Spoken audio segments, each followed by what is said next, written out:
Verse 22.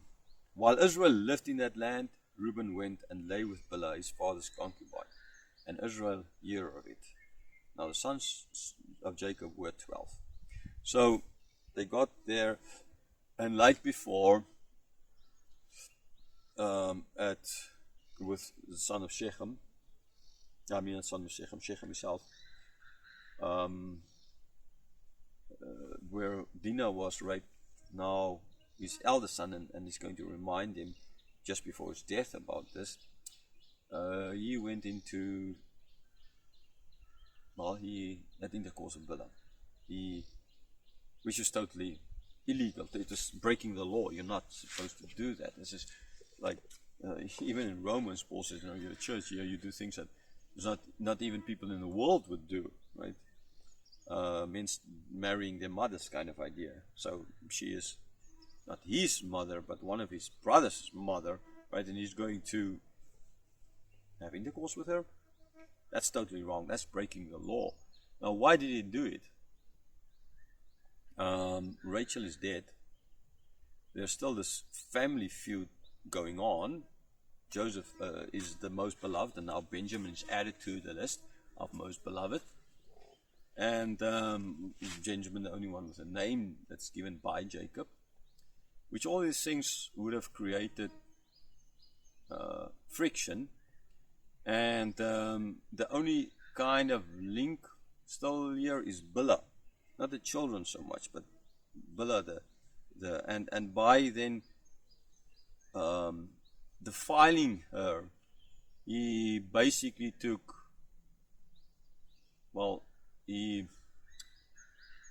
basically just destroyed her in front of her father to try and break this hold of the Rachel aura, okay, to break that hold kind of that it had on Jacob. It didn't work for sure, but he tried to, in the sense, destroy then this final link between, and destroy, or hope to destroy, this love, or maybe like a kind of a payback for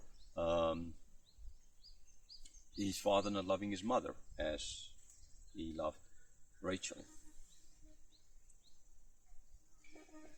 Verse 23, the sons of Jacob, 12. The sons of Leah, Reuben, Jacob's firstborn, the one who defiled Bilhah in the previous verse. That previous verse is just important in the sense of, as well, Jacob never forgot about it. Like, never. He didn't do anything about it, but he never forgot about it either. And so he will remind that the reason why Reuben wasn't the one to become the most important and take line further is this. Especially in this thing. So yeah, Reuben was not with Joseph. He's going to kind of seemingly fight for Joseph, but with what we see about his character here, is not a very good guy. So it's Reuben, Jacob's firstborn, the sons of Leah, Reuben, Jacob's firstborn, Simeon, Levi, Judah, Issachar, and Zebulun. Right. So these are the 6 sons that was born from Leah. Verse 24, the sons of Rachel, Joseph, and Benjamin. Okay, Benjamin was born, the only one of them not born in Haran. Verse 25, the only one actually born in the promised land, the land of Canaan. Verse 25, the sons of Bilhah, Rachel's servant, Dan and Naphtali. The sons of Zilpah, Leah's servant, Gad and Asher.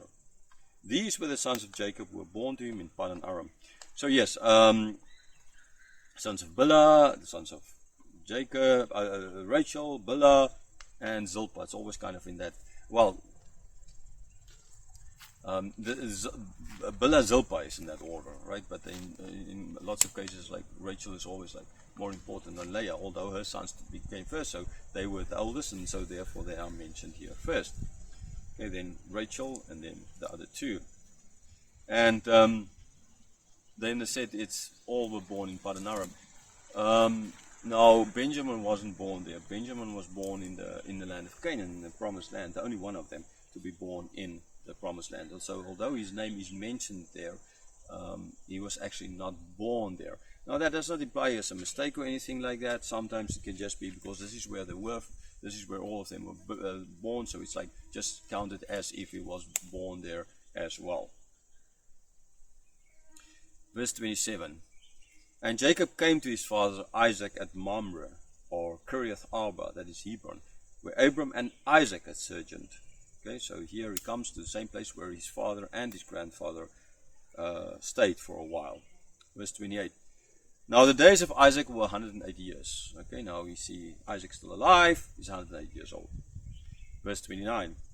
And Isaac breathed his last, and he died and was gathered to his people, old and full of days. And his sons Esau and Jacob buried him. Right, so here we see Isaac now breathing his last, gathered to his people. Again, an old age, meaning, as we have seen and mentioned now a number of times in other verses when we looked at him, that means he had a good life because he lived long. So he had a blessed life by God.